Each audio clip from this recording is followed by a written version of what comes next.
Welcome to another episode of Beyond Physical, where we talk about the mental, emotional, social, and at times spiritual benefits of exercise. We believe that exercise is more than movement, and this podcast is our attempt at sharing that message with the world by sharing our own as well as our guests' experiences and knowledge. If you enjoy it, we ask that you please spread the message by leaving a rating and review, or even better, by sharing with a friend. But Jessica Mandel, welcome, co-founder of the Movement Lab. Thank you so much for making time in amongst your very busy schedule. Thank you for having me. Very happy. Cooking up some exciting things with the new booking system, with the new app. I know that you've got a lot going on there, so it's great to catch 45, 60 minutes with you in and amongst that. Wonderful to be here. Thank you. So kind of the main premise of Beyond Physical is in the name. It's like we like to speak to people who are very involved in movement. Obviously you being that, because you kind of championing your brand and pushing your brand out there, your and your mom's brand, and that empowers a lot of people through movement. And then kind of getting under the hood of why, like where did that come from? Why do you do that? Why is it important to you? And sort of where that fire comes from and what the relevance of exercise is for you. Because I think a lot of people are aware of the benefits of exercise, but it's really through going into the nuance of it and kind of the deeper sort of motivation behind it that spurs people to get involved in it themselves. So that's kind of where I wanted to start off, was so when did you do your first Pilates class? Like, when did you first actually do Pilates? So I was really lucky that I grew up under my mom. She was a single mom and supported me, obviously throughout school. And she always worked as a Pilates instructor. So we were in Port Elizabeth, a small coastal town, and she worked mostly with privates, one-on-ones, and she got her qualification when I was about 6 years old. So I grew up around her, taking her exams. She eventually flew to Toronto in Canada to take her instructor training exam through Start Pilates, so she was internationally recognized. And eventually she upskilled herself to be able to teach courses, so internationally recognized courses. And so I grew up around the vocabulary of anatomy and around people taking Pilates classes literally in our backyard. Like, we eventually built a studio in our backyard, and that's where she started her small group Pilates classes. And so when I graduated high school and I was waiting to start university, in those December holidays, I took my first Pilates course with her. So that was a mat course. But I had been doing Pilates classes for years prior to that. I was a competitive synchronized swimmer, as competitive as you can be in South Africa. It's a very niche sport. But I found that Pilates really aided my training with flexibility, mobility, stability, incredible core strength, which you really need if you're doing synchro. So I had done Pilates throughout my schooling career. And then I did the course in December of 2015, thinking that I would teach part-time while at UCT to earn some pocket money, basically. And I absolutely fell in love with anatomy and movement in general.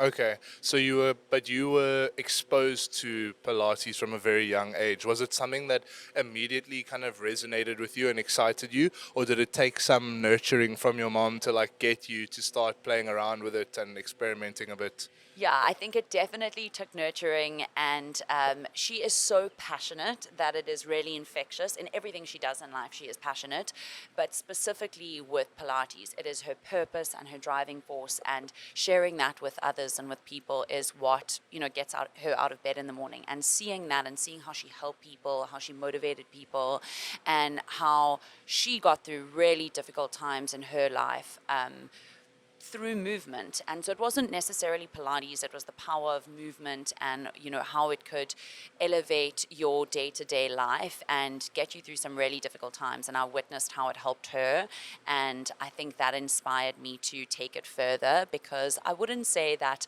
ordinarily like I'm a movement or Pilates obsessed person. Like, I can definitely go on holiday and take a few days off and not be stressed about exercising. So it's never been like this internal force for me. I just think I was so inspired by her, and it just rubbed off on me very organically, and I wanted to share that with others like she has done.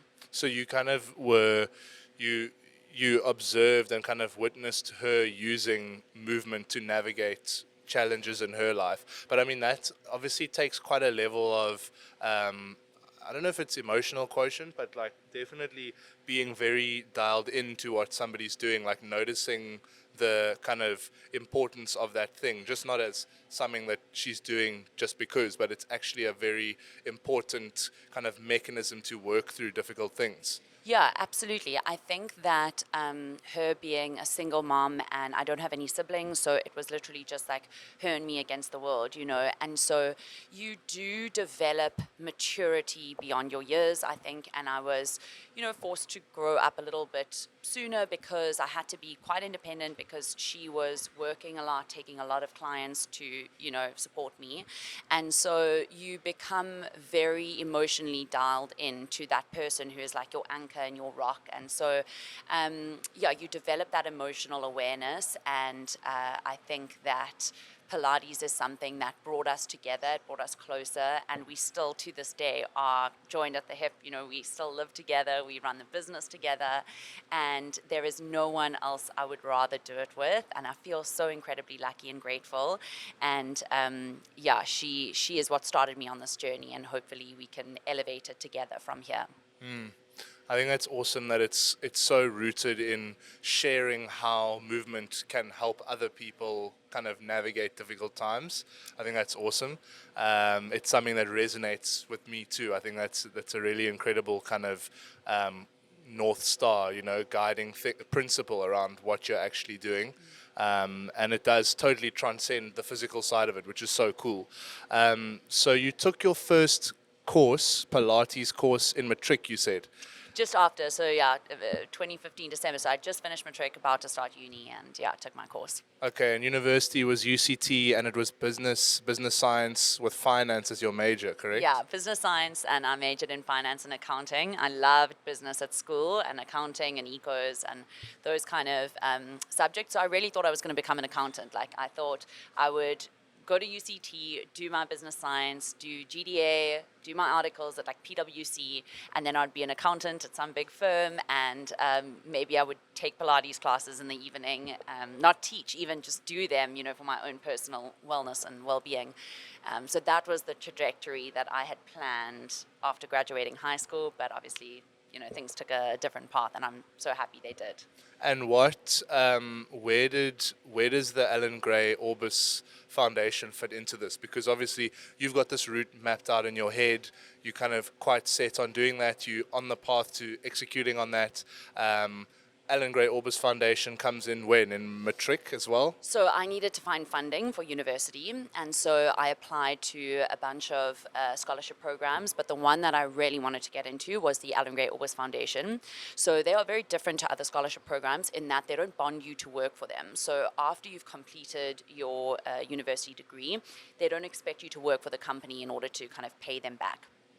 Their mandate is looking for individuals who they believe are going to be high impact entrepreneurs in the South African economy, and basically build small businesses and start hiring people, so creating jobs, because they believe that small business and job opportunities are what is going to help the growth of the South African economy. So they do a lot of work in looking for people who they think will be future entrepreneurs. And so you go through an extensive application program, there are essays, there's a selection camp, there's psychometric testing, interviews, and eventually I was so lucky, and still to this day can't really believe it, but I was admitted to the program, which meant that they covered my studies for the entirety of my undergrad program at UCT, and then they also pay you like a salary basically every month while you're on the program. But they don't expect you to work for them afterwards, but what they do expect you to do is complete a series of tasks while you're at university, all guided towards starting a business. So while you're in university, they basically want you to start some form of business, and that's how the Movement Lab kind of came to be, because I had to start some venture and show them that we were able to incorporate a company, things like tax structure, all of that. They wanted us to be practicing all of that while we were in university, so that we could graduate university, go into the world, start a business, and have that knowledge and be empowered. So they still to this day give us a lot of support in the form of interns, networking, and they never funded our business, but they gave us a lot of intangible support, and I owe a lot to the Alan Gray Orbis Foundation. That's amazing, and I feel like that's such an exciting thing to hear. Obviously, as a South African, that there are these organizations that are channeling funds and resources into stimulating the establishment of more entrepreneurs and small businesses, because that is a lot of the time the driving force behind an economy. And I remember when I was at university, the percentage was something like 48%. I think it was a US case study though, of jobs are from small businesses. So it's the kind of majority of them. But so then you speak about these tasks that they gave you to that they kind of you needed to carry out. At what stage did you actually establish the movement lab? And you and your mom are obviously in business together. Like how did you pitch that to her? Like how did that kind of journey start? Yeah, so she was still running her studio, which was called the Movement Lab in Port Elizabeth or Kleberga, and she was doing a lot of very small group classes, one-on-ones, and then obviously her courses. But the thing is, PE is not really an international destination, so kind of in December holidays or June, July holidays, it would totally shut down, and she would like lose revenue over those months, and it was really tough. And then also in terms of internationally recognized courses, people weren't traveling to PE to do those courses because it was a bit of a roundabout route to get there. So she always wanted to move to Cape Town, both because I had moved here for university and because she knew it was more of an international destination and she would be able to grow the business more, specifically the instructor training side, so offering those international courses. And if I look now to this day, I mean, we offer courses now and there are people who come from all over the world, London, the rest of Africa, the States, to do her courses. And I don't think we would have had that same growth had we remained in Port Elizabeth. So that was her intention of moving to Cape Town, and she wanted to find a small studio. And then that coincided with my second year of university. So in the first year, the tasks required by Alan Gray were quite small. They allow us to adjust to university life. But from the second year, you start doing more in-depth tasks, like actually creating a full business plan, which, I'm sure like when you start a small business, you don't really have time to do something like market analysis, market research, competitor analysis, and go in depth for days on end, creating this document and then having it picked apart by, a panel of experts. So I never would have done that if I was just myself starting a business. But the program forced us to do that because it was a prerequisite to stay on the program. So it meant that when we decided, my mom and I, to do this together, we actually went about it in a lot more formal of a way and with a lot more research behind it than we would have had it just been her and I doing it together. Because, innately as an entrepreneur starting a business, you are scrappy and you hustle and it's all a little bit messy in the beginning. And then once things progress, you start to kind of streamline the processes. But we had to do that from day one. And that was an asset going forward because it allowed us to grow at a faster pace and it gave us some structure to the enterprise. And in terms of, so Movement Lab, your mom's specific Movement Lab existed in PE, well, in Kleberga. What was the actual year of establishment here? Like what year are you in now? I think it's seven, So six, yeah, no? we incorporated in April of 2017. So it was my second year of university. We had just found a very small location opposite Noon, Main Road Sea Point. It's part of our now studio, but we've expanded. But we found that space and that's when we incorporated as a company. So previously it had just been Lisa, my mom, was a sole proprietor. It was a small business. And then we actually incorporated as a company and had shareholding and that kind of thing. Awesome. And then, so you've obviously got a very close relationship with your mom, which is something that also resonates with me. I was raised a single mom, only child household, and it's a very special bond.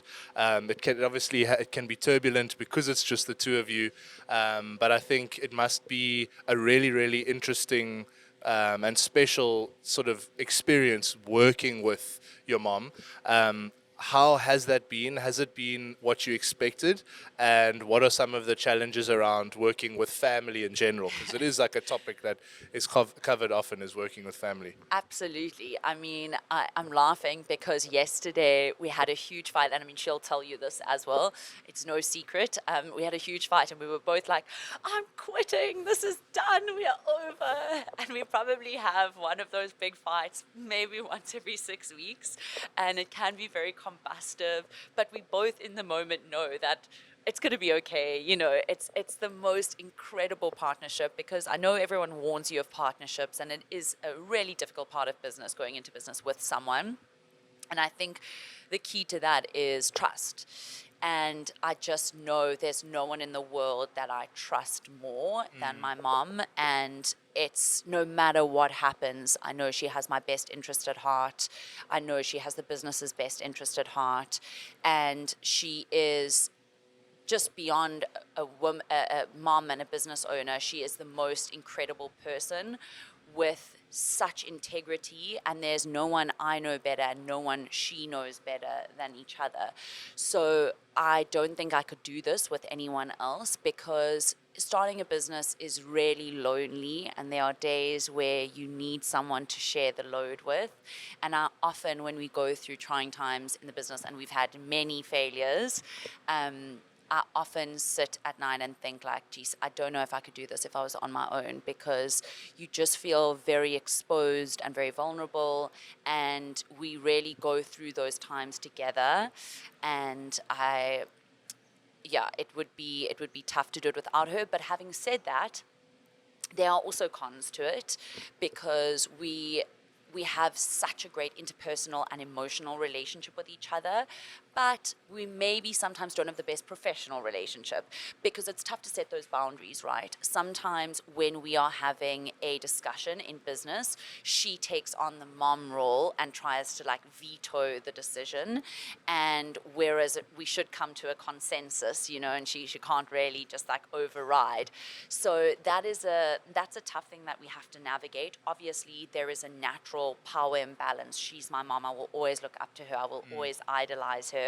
But on some things, for instance, building and developing this app and then launching it, that is more my area of expertise and something that she is not as well versed in. And instructor training, that is totally her area of expertise, and I will always, refer to her on that. So, but sometimes it's hard for us to take a step back from the mom and daughter relationship and that power dynamic and look at each other as business partners.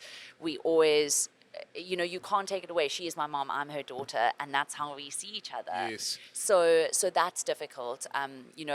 Creating professional boundaries, and then also living together. Like sometimes she'll come into my room at 11 p.m. at night, and she'll be like, "Have you seen this email from this client?" And I'm like, "Oh my gosh, mom, I'm asleep." Like, So you've got to develop some form of boundaries, and I think at some stage it will be good if, I really should move out of home now, but it's so convenient. But yeah, that's the next step, because you've got to have some degree of separation where you're able to have time apart and then come together and share your opinions and your thoughts and your ideas for growth.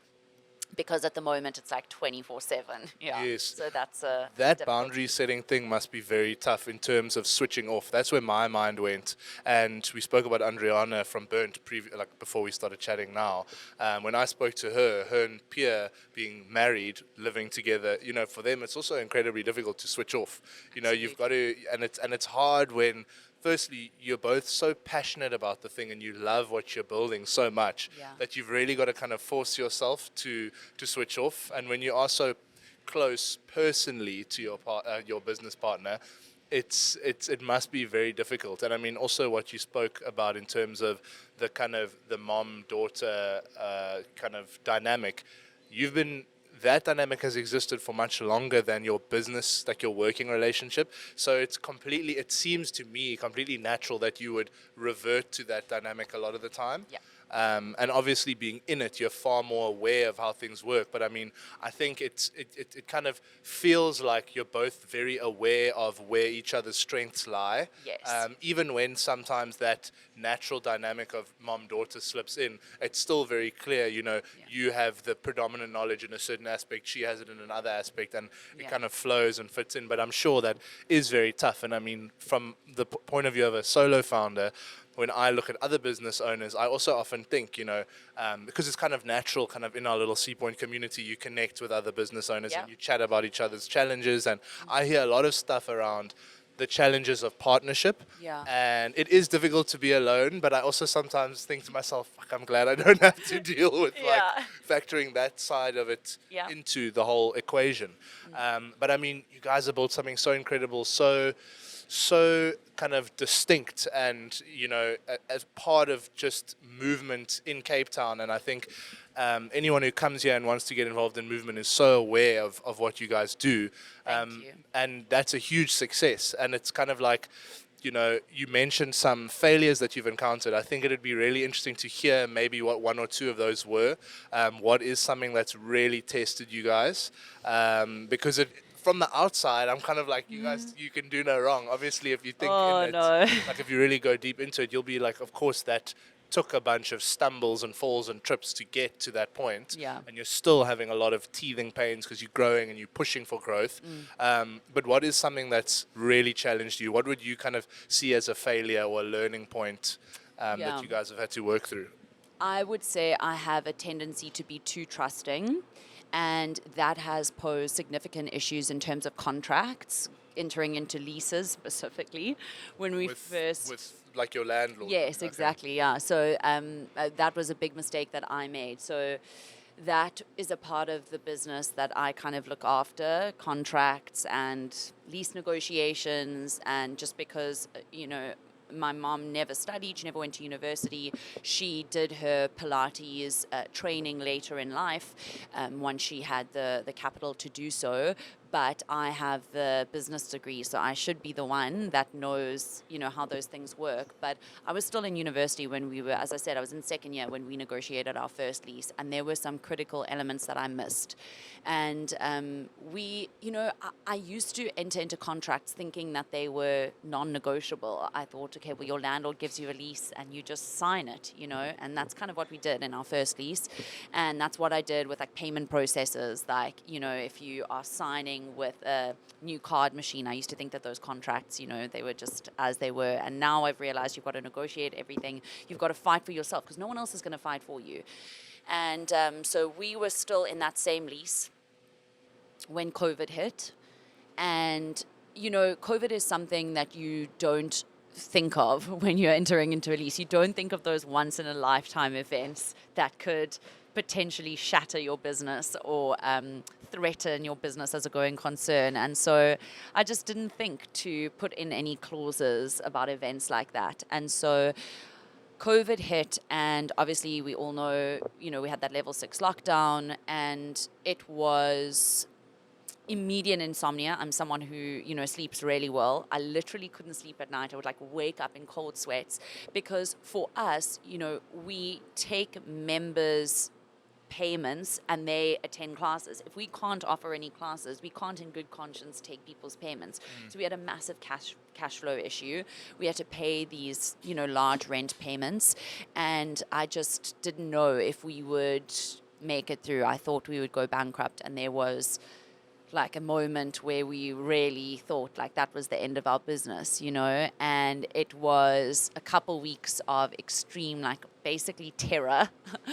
And then you pivot and you find a way to make it work. We went online, we got our name out there in any way we could. I would do any interview, any free online class just to try and increase brand exposure. I basically begged, borrowed, and pleaded with our landlords and, made deals that once lockdown had been lifted, we would come up with payment plans and did whatever I could to ensure the business had some legs to continue. But there was so much uncertainty that even when we had come to a deal with our lease, our building then got sold, and so it was another negotiation, and it was just a lot of anxiety and a very, very tough time.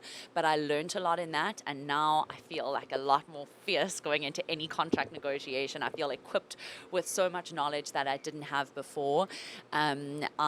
We've consulted with lawyers, and I've learned so much through that process, and I feel like a little bit like I've got a bit of a thicker skin now. But would I choose to go through it again for those lessons? Probably not. It was rough, but every business had its issues in COVID, and I empathize with any business owner or any person who had to make it through, because it was tough for everyone. Yes, and I think the fitness industry, in particular studios and gym spaces, were hit particularly hard by COVID. I mean, Virgin is I think only now getting back to where they were pre-COVID. Yeah. So how did you figure that out? How did you actually keep the business afloat throughout that period if you had such severe cash flow issues? Was it predominantly renegotiating your It was lease? all renegotiating. Yeah, it was coming up with payment plans. It was asking for rent forgiveness. And once we got rent forgiveness for 1 month, it was then finding. And you know, the thing is that there are two parties to a contract, right? The tenant and the landlord. And we always want to honor our contracts. And that's why I was so disappointed in myself, because the fact that I couldn't honor the terms of a contract felt like a personal failure, because we never want to owe anyone money, or, you know, it's only fair that, and I do realize that that is the lease that we signed, and so we had to be held to it. But eventually, you know, we had really productive negotiations with our landlord, and we were able to come to a mutually beneficial agreement. So it was through negotiating that we were able to come to something. And then also through the pivot, we were able to streamline cash flow. So we got every bit of home gym equipment stock that we could in the country. We basically got physiotherapist wholesalers, so they sell like cushions and pillows for, you know, home workouts, and mats and small balls and bands. And we just, whatever money we had left, we basically bought out all of the stock. And then we started selling literally via WhatsApp with Yoko links for people to pay. And I would drive my car and hand deliver to people's houses, kind of on the down low. Maybe keep this quiet. I don't know if this was so legit what I was doing, because I think it was part of lockdown. I don't know if I was supposed to be out of my house. But we would make these at-home workout kits, and I had like boxes because we were planning to launch our online store. So I had like these packaging boxes, and I was packaging all of these home workout kits, literally stocking my car full, and then just driving around to people who had ordered via Instagram. And once they had paid via their Yoko link, I was delivering it to them. So that, you know, gave us a bit of a cash flow boost. And then we were selling these online packages, and we were doing online classes every single day. And so slowly we started to see that cash flow come back, and we had to pay basically a percentage of our rent, so it was reduced. So we were able to make that percentage, but we were literally not able to make a cent over that. Like, we were just covering costs, but that was okay. You know, we were able to honor our renegotiated terms, and we were able to keep our lease, so that when it did reopen, we could keep going as a business. But yeah, those like scrappy months of chaos, they are good memories, but yeah, it was a tough time. It shows you that if you really want to, you can make it happen. Yeah. You'll figure it out. But how did you, so with that, obviously there's an element of risk by buying in stock. Did you take pre-orders and then order that stuff in, or did you just kind of bet on Yeah, that we based bet off on of the it. environment? Which, I mean, that's also, I mean, that's incredibly brave to, Yeah. you know, you're in a cash flow kind of, you're very vulnerable, and now you're like, okay, we're gonna take a bet on this. You know, people are probably gonna be training at home now. Let's Yeah. buy this stock and hope that it moves. We had seen demand, so we knew it was there. People were asking us already, Okay. can they come and buy our equipment that we had at the studio so they could have stuff at home? So we saw appetite and demand for these products. And my mom has always been I would say, responsible risk taker. She's not afraid to like spend money to make money. She's always known that you've got to do that, even though she doesn't have formal business training. When I come to her with like an investment opportunity or with an idea for the business, she's like 100% run with it. Like, that's a great idea. She's not afraid to put money behind an idea. And in that moment, we didn't have much money to put behind the idea, but what else were we going to do? You know, it's like you can hoard your cash and run out in 2 months, or you can spend it now with the hopes that you're going to actually make something of it. And it's on you. You have the opportunity to sell that stuff and make that money. Whereas if you're just sitting hoarding the cash, there's no opportunity to redeem yourself. So we did bet on ourselves, and we got our name out there as much as possible. And word of mouth was incredible. You know, one person would get an at-home workout kit, and our community was so helpful. They would like post it on their WhatsApp groups. All of a sudden, we were getting messages from all of their friends, and I know that many of our clients still have those kits at home. And it was literally the stock that was available at that time in South Africa. So since then, we have gone out and found suppliers of all of these products and iterated and developed like our own range of products. But back then, it was literally whatever we could find because no one was importing at that time. It was the stock that was left on hand in South Africa, yeah, that we basically moved. That's awesome. That's really cool. I think it's very inspiring as well, and I think a lot of people would be faced with a situation like that and then kind of fold and be like, you know what, this is too much. This is intense. Let me just like cut my losses.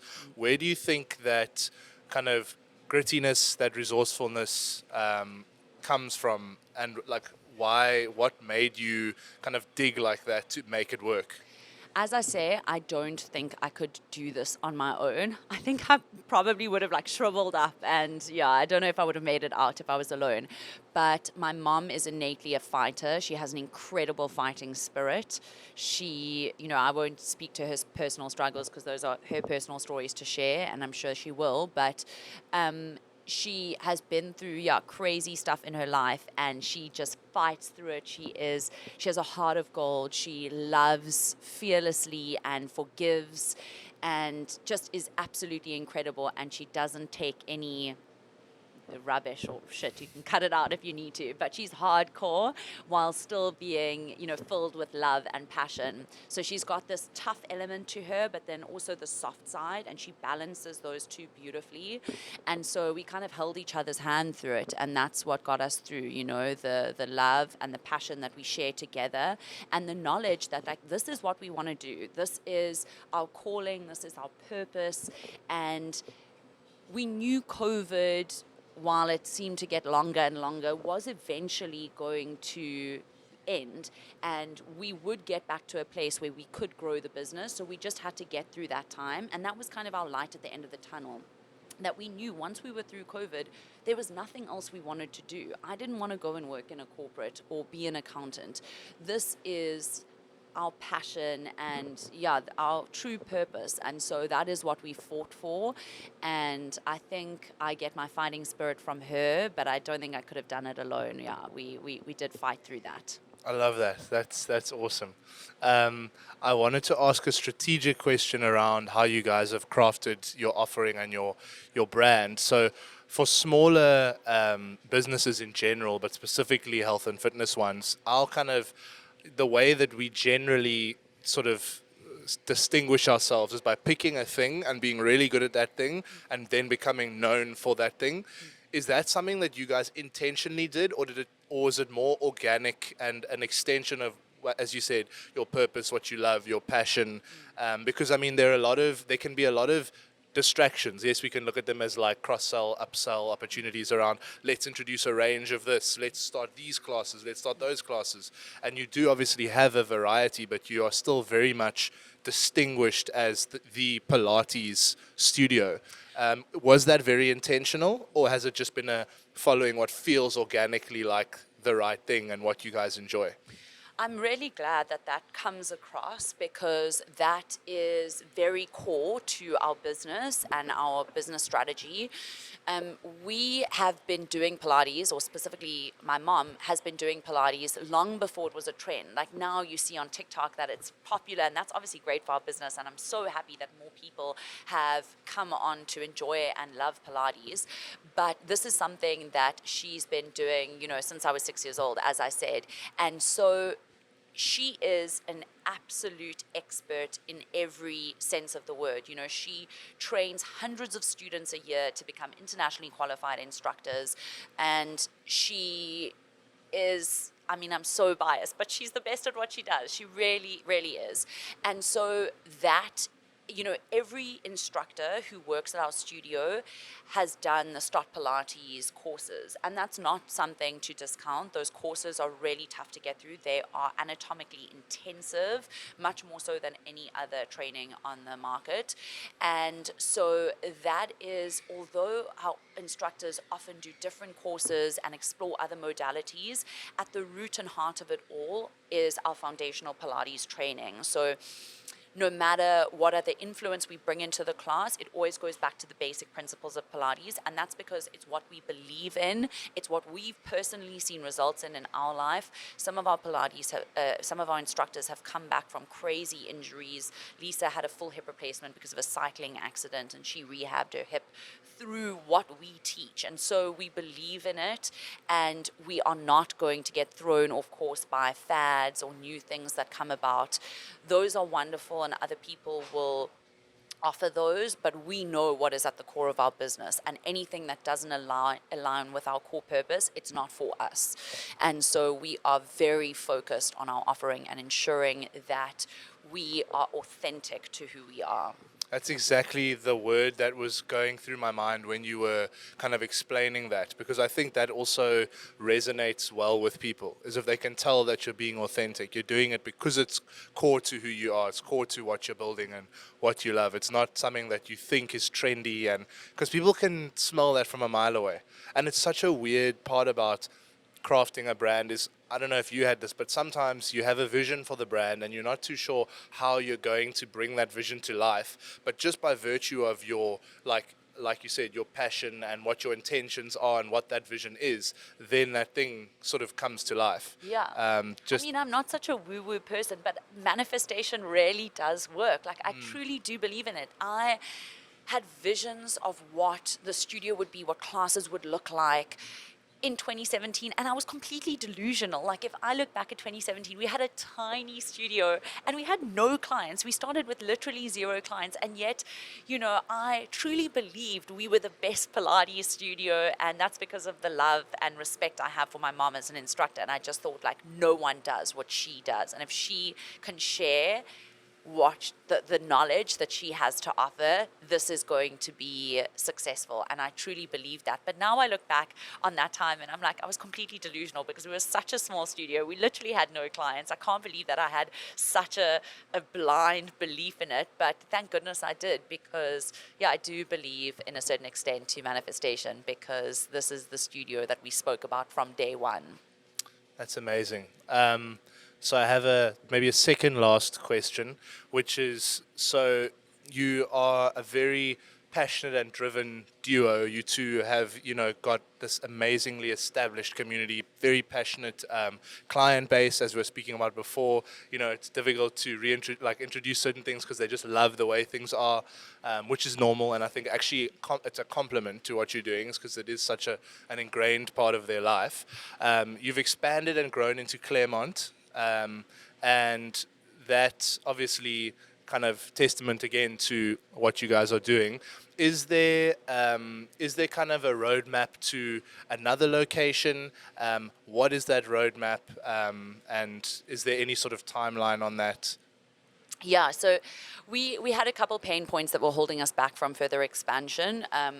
We've spoken at length about Mind Body and our booking system, and basically previously we were taking bookings on one platform, taking payments on another, and we had to manually reconcile those two processes. So people were literally sitting behind a laptop all day, loading payments, and with any future expansion, launching another location, we would have had to bring more people on board simply to load payments. And in that process, a lot of human error occurs.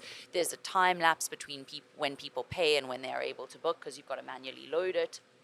So clients get confused. They've got 2 different login profiles. It just wasn't streamlined, and we felt that we couldn't expand the business further under that platform. That was our main pain point. And so a year ago, we decided to invest in developing our own app, bringing a white box solution on board, and then tailoring it to a South African payment processor. And that was a lot longer of a process than we thought it would be. It was a lot trickier and it was a lot more expensive. But eventually we got there. We launched the app on the 1st of September, and it's definitely not going smoothly, but it's going, and we'll get there. It will be there. And that was the next element that we needed to be able to expand, because now that we have the platform, we own the platform and we can scale with it, and we feel much more confident in scaling now because the client experience is so much more user friendly. It's simple. It's I'm like excited to onboard new clients. Whereas previously I was like, oh, what a As an admin. what a mission. I've got to explain my body to them. Then I've got to get them to pay via the website. And I was a little bit embarrassed to onboard new clients. Once they were onboarded and happy with the platform, it was okay. But that initial process, to be honest, I was a little bit embarrassed. Whereas now I'm like excited to get people started. And so we are ready to take on the new location. We do know where the next studio is going to be, and it's going to be in Cape Town, and it'll be wonderful. But that will only be next year, and that's going to be great. But we had plans to expand to Joburg, and we were investigating it and researching it, and even made offers and locations.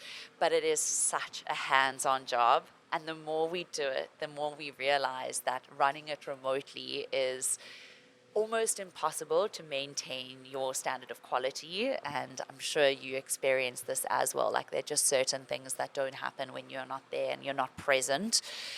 So it's something that we still have in a long-term goal. We would love to expand to Johannesburg, but currently it's not in our short-term plan. I think that is a very challenging element of a service-based business, is because I think culture is such an integral part of scaling your quality of service, because and culture is a seriously difficult thing to source. It's almost like you've got to kind of establish that within your business and have it be so strong that when you bring people on, it's very easy for them to connect to it and kind of run with it. Or you've actually got to just hire people who from the outset align with that culture, which is so hard because you're building something from scratch. So the culture is totally unique. It's not something that somebody maybe has seen somewhere else. And it might even still be adapting and changing a little bit. So I think that does make it so hard, but those kind of fundamental systems are so important, and it's kind of something that we're also really struggling with. We're nowhere near kind of looking at multiple locations like you guys, but just in terms of streamlining that customer experience and all of those elements of making the journey a lot more kind of pleasant and professional, it does kind of sometimes make it a little bit embarrassing when you're like, this is the process to do this thing. And in some areas it's great, but in others it's kind of like, that's super clunky, and it's not something I'd want to. There's that famous quote that if you're not embarrassed of your first product or your first offering, then you waited too long to launch. And that's so true. Like, if I look back at old photos of our studio when we started, I think like, oh my gosh, what were we doing? But we didn't have enough money to even paint our studio. Our studio was just plain white when we opened, because that was how the landlord left it, and we had spent so much money on mirrors that we actually couldn't afford to paint it. So we were like, well, we're just going to open like this, because we believed in our Pilates classes, and that was the core to the product, and we knew that the rest would come later. And so I really believe in that. Like, you can't wait for perfection. You can't wait too long to launch something. And I look back and I'm a little bit embarrassed of a lot of things about the studio, but the overwhelming feeling is pride and delight that we've come as far as we have. You just you can laugh at some of the stuff from the early days. But the fact is that you made it through that and made it to what you are today. So I think while I do say I'm embarrassed, I don't think, you never as a small business owner have to feel it, although probably we all do. No, because as you said, it's absolutely, it's an element of, I'm proud of me at that time for taking that step and putting myself and my stuff out there when it maybe wasn't exactly how I wanted it to be, just stepping into that and figuring it out as you go along. But it ties beautifully into kind of the last question, which is for anyone looking to pursue their passion or start their thing, that is maybe not the conventional route they have mapped out in their head, what would you say is the kind of first step to doing that? How does one get started? It's so much easier said than done, because you have to take that first step, but it is about putting yourself on the line. And often in the beginning, it will seem cringe. Like, for instance, if you're starting a new business, sometimes it's daunting to post about it, because you think, oh my gosh, what are my friends and family going to think? They're going to think this is so cringe when I post this video online about this new product or this new service I'm offering. But you almost have to just switch off and ignore the noise. And there's such a vulnerability in entrepreneurship. You've got to put yourself out there. You feel raw, you feel exposed. And it's the only way. You have to start somewhere. As I say, if you wait for it to be perfect, you've waited too long and you've wasted time. So it's about that first step of putting yourself out there. And even if you need to start a new page, so your friends and family maybe don't know about it and you don't tell them about it in the beginning, just so that you can build up some confidence, get used to posting, get used to selling your brand, because no one else is going to sell it for you. You've got to be your biggest champion. You've got to get out there, talk about it, spread the word. And that requires a little bit of fearlessness that comes from that passion and drive, that you know that one day it will be something great. And if it isn't, you explored it and you had an amazing time And discovering what that experience is like. Exactly. Yeah, you learn probably more from the failures than you do from the wins. That's amazing. Thank you so much, Jess. I appreciate it. That was a Thank really you. cool chat. I learned a It was wonderful lot. to be here. Me too. Thank you so much. And I hope that you enjoyed listening to this, and we will catch you in the next episode. Cheers.